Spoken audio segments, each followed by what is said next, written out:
कल्पना कीजिए, दुनिया की सबसे ताकतवर अर्थव्यवस्था वाला देश अचानक रुक जाए, सरकारी दफ्तर बंद हो जाएं, लाखों कर्मचारी बिना तनख्वाह के रहें, हवाई जहाजों में देरी और वैज्ञानिक खोजें ठहर जाएं। ये कोई काल्पनिक कहानी नहीं, बल्कि अमेरिका का 15वां सरकारी शटडाउन है, जो 1 अक्टूबर 2025 को शुरू हो गया। राजनीतिक जंग के बीच फंडिंग बिल अटक गया और अब पूरा देश एक अनिश्चित भविष्य की ओर बढ़ रहा है। इस वीडियो में हम आपको इस शटडाउन के बारे में बताएंगे, ये क्यों आया, इसका आम अमेरिकी से लेकर वैश्विक अर्थव्यवस्था तक क्या असर पड़ेगा और कब तक ये रुकेगा। आइए इस संकट की परतें खोलते हैं, क्योंकि जब सुपर पावर रुकती है तो दुनिया थोड़ी धीमी हो जाती है। नमस्कार, मेरा नाम है शालिनी और आप देख रहे हैं द न्यूज़ 15। अमेरिका में सरकारी शटडाउन एक ऐसा संकट है जो तब पैदा होता है जब कांग्रेस सरकारी खर्चों को मंजूरी देने वाले फंडिंग बिलों को समय पर पास नहीं कर पाती। सरल शब्दों में कहें तो अमेरिकी सरकार को चलाने के लिए हर साल बजट चाहिए, जो 12 अलग अलग विधेयकों के रूप में बनता है। अगर ये विधेयक वित्तीय वर्ष की शुरुआत यानी कि 1 अक्टूबर से पहले पास ना हो तो पैसा खत्म हो जाता है और गैर जरूरी सेवाएं रुक जाती हैं। ये पहली बार नहीं हुआ। 1981 से अब तक कुल 21 बार ऐसे फंडिंग गैप्स हो चुके हैं, जिनमें से कई ने पूर्ण शटडाउन का रूप लिया। लेकिन 1 अक्टूबर 2025 को शुरू हुआ ये शटडाउन 2018-19 के बाद का पहला बड़ा संकट है, जो राजनीतिक गतिरोध की वजह से आया। इस बार शटडाउन का मुख्य कारण डेमोक्रेट और रिपब्लिक्स के बीच बजट पर गहरे मतभेद हैं। डेमोक्रेटिक्स फंडिंग बिल में अफोर्डेबल केयर एक्ट की सब्सिडी को बढ़ाने और मेडिकेड कटौती को रद्द करने की मांग कर रहे थे, क्योंकि ये सब्सिडी साल के अंत में खत्म हो रही है। अगर ये ना बढ़ी तो करीब 2.4 करोड़ अमेरिकियों के हेल्थ इंश्योरेंस प्रीमियम सैकड़ों डॉलर बढ़ सकती है और इसका सबसे ज्यादा असर फ्लोरिडा व टेक्सास जैसे रिपब्लिकन प्रधान राज्यों पर पड़ेगा। दूसरी ओर रिपब्लिकन्स का कहना है कि हेल्थ केयर जैसे नीतिगत मुद्दे अलग से सुलझाए जाएं, बजट बिल को इनसे ना जोड़ा जाए। सीनेट में ये बिल पास ना होने से 30 सितंबर रात 11:59 पर 1 अक्टूबर सुबह 12:01 से शटडाउन शुरू हो गया। राष्ट्रपति डोनाल्ड ट्रंप, जो अभी भी रिपब्लिकन प्रभाव में है, उन्होंने इसे और तीखा बना दिया। उन्होंने कहा कि शटडाउन के दौरान बड़े पैमाने पर सरकारी कर्मचारियों की छटनी होगी। व्हाइट हाउस के office of management and budget ने 24 सितंबर को ही एक मेमो जारी किया, जिसमें एजेंसियों को फेडरल वर्कर्स की कटौती योजनाएं तैयार करने और उन्हें लागू करने के लिए निर्देश दिए गए। ये कदम पिछले शटडाउन से ज्यादा आक्रामक है, क्योंकि पहले अस्थायी छुट्टी वाले कर्मचारियों को काम दोबारा शुरू होने पर वापस बुला लिया जाता था, लेकिन अब कुछ छटनी स्थायी हो सकती है।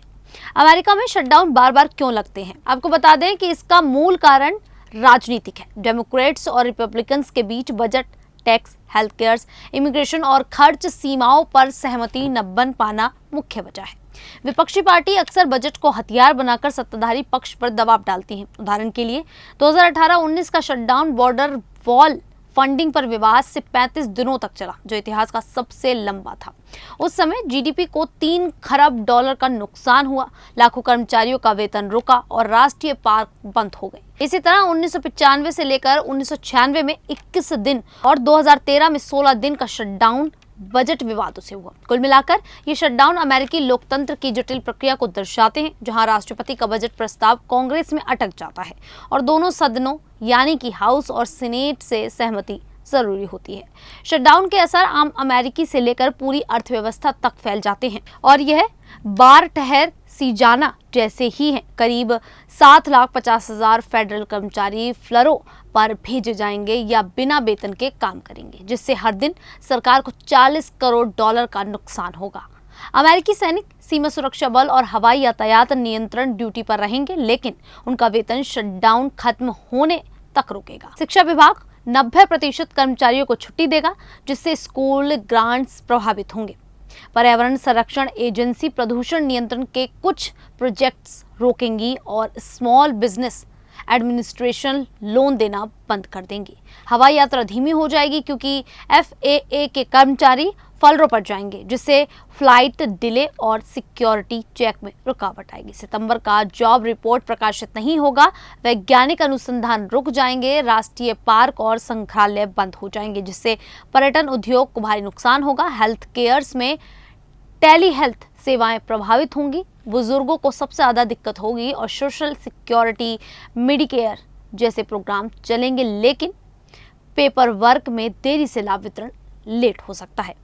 टैक्स रिफंड, फेडरल ग्रांट्स और परमिट रुकेंगे। ठेकेदारों व अस्थायी कर्मचारियों को वित्तीय नुकसान उठाना पड़ेगा। आर्थिक रूप से उपभोक्ता विश्वास कमजोर होगा, निवेश घटेगा और अगर शटडाउन हफ्तों या महीनों चला तो बेरोजगारी बढ़ेगी, स्टॉक मार्केट गिर सकता है और जीडीपी को अरबों डॉलर का झटका लगेगा। शटडाउन कब खत्म होगा? ये तभी समाप्त होगा जब कांग्रेस विनियोग विधेयक पास करे और राष्ट्रपति हस्ताक्षर करे। राष्ट्रपति अकेले कुछ नहीं कर सकते, दोनों सदनों से सहमति जरूरी है।